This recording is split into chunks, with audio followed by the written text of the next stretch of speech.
blaf de dorade, féroce d'avocat chaudo-guadeloupéen, calalou de gambas. Des plats créoles qui font désormais leur entrée à l'Hôtel de la Marine de Paris. C'est l'école de cuisine Le Cordon Bleu qui a décidé de donner une place à la cuisine créole parmi les ateliers qu'elle organise dans ce lieu prestigieux de Paris. Ça a du sens parce qu'on est dans un lieu où il y a eu la signature de la fin de l'esclavage, déjà. Que la marine, c'est avant tout les voyages, les bateaux qui ont sillonné le monde entier et qui nous ont ramenés et qui a créé la belle cuisine française. Cette nouvelle visibilité a de quoi satisfaire la chef guadeloupéenne Babette de Rosière qui anime ses ateliers une fois par semaine. Personne ne s'intéresse à la cuisine créole. Quand vous allez au supermarché, vous voyez la cuisine créole? Non. C'est révoltant quand même. Et nous sommes au XXIe siècle. Non, mais je me suis battue pour qu'on parle de cette culture-là qui apporte justement un bien-être aussi et du confort à la cuisine française. Des portes s'ouvrent, mais la cuisine créole reste trop confidentielle et peine à s'intégrer dans la gastronomie nationale. Peu raffinée, exotique, populaire, une image qui doit changer.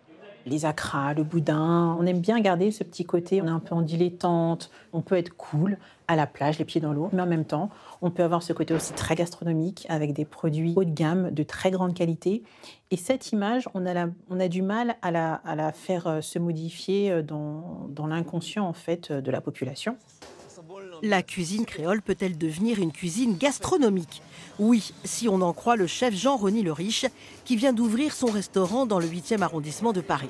Le cuisinier guadeloupéen a décidé de magnifier les recettes de son enfance et d'en faire des plats haut de gamme. J'ai quasiment 90% d'une population afro-caribéenne qui vient. Et ils ont tous grandi avec cette cuisine. Et aujourd'hui, en fait, ils aimeraient qu'elle soit elle soit moins populaire, elle soit plus, on va dire, plus haut de gamme, on va dire.